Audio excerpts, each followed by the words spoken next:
What's up, YouTube? This is Too Raw for TV.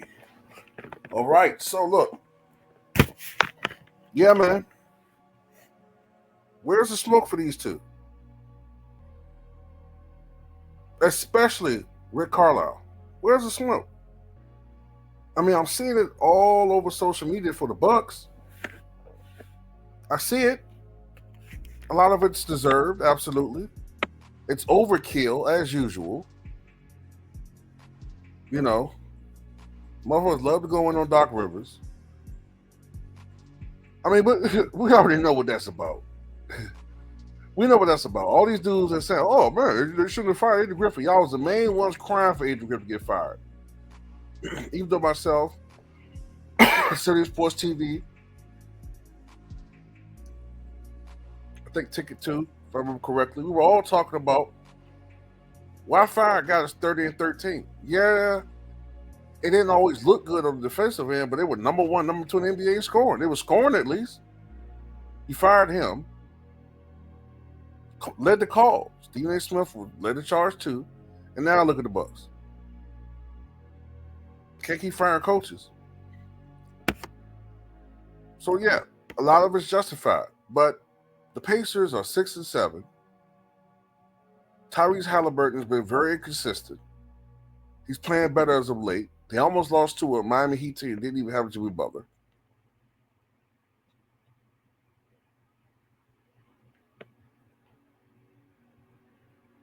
And, you know, it's almost like teams are now, because they recognize, it ain't like the Pacers are taking the league by surprise anymore. You know what I'm saying? This is a team that averaged, 125 points a game last year?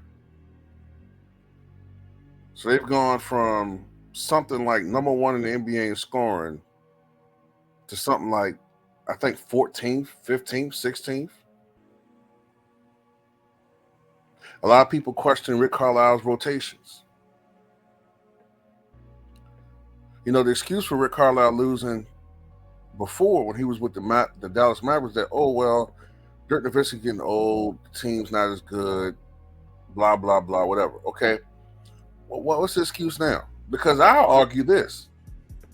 I would argue, if you talk about a guy that's really overrated, a coach that's really overrated, is Rick Carlisle.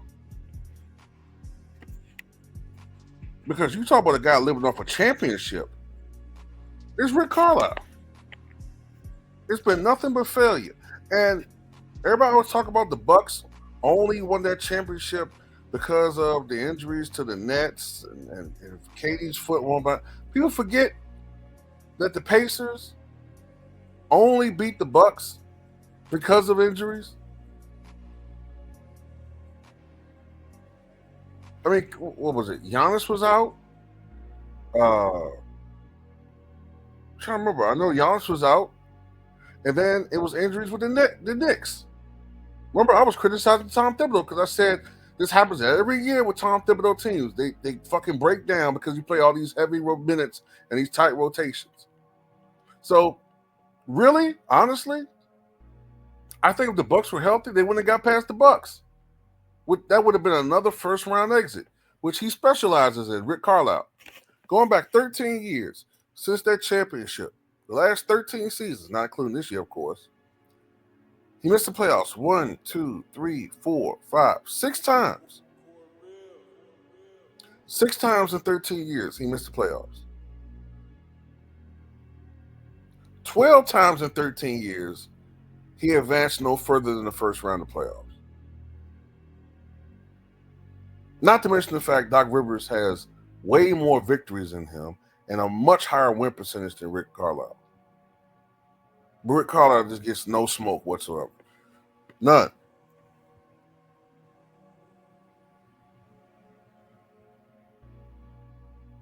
I mean, this is a guy that coached Ron Artest, This is the guy that coached.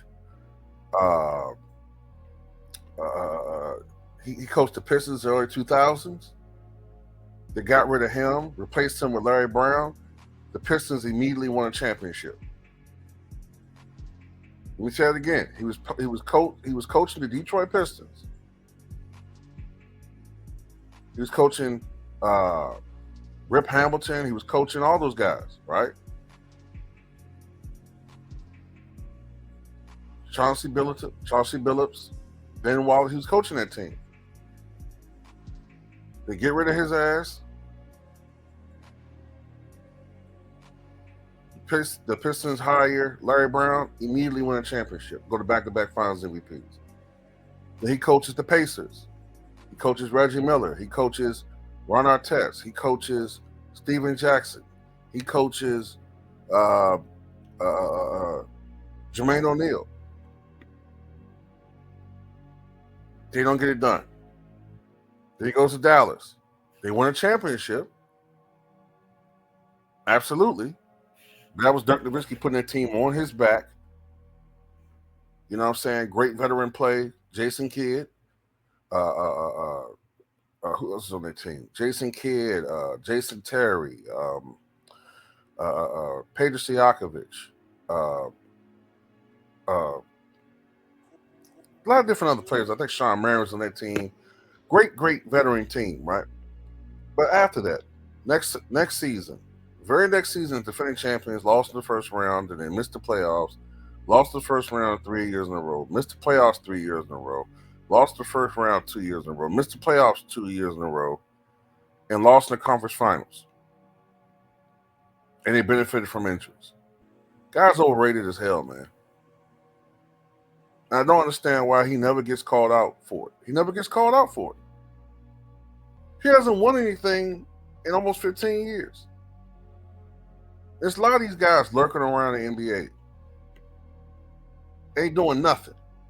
What are you talking about, Quinn Snyder? He ain't doing nothing in Atlanta. Nobody cares. No hot seat, nothing.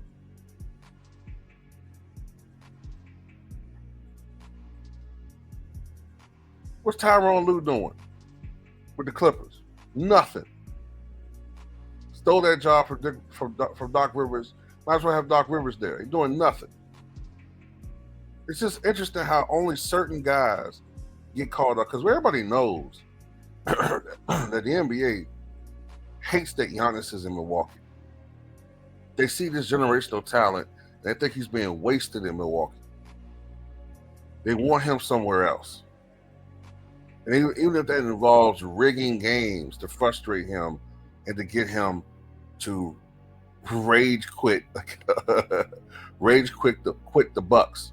And they put the full court pressure on him via the media or the love media to get him to go somewhere else. Because they screaming for him to go to Miami.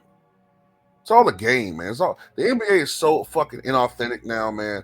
I just have a hard time even watching these games. It's so inauthentic. And it's so frustrating arguing with, uninformed casual sheep who don't get it.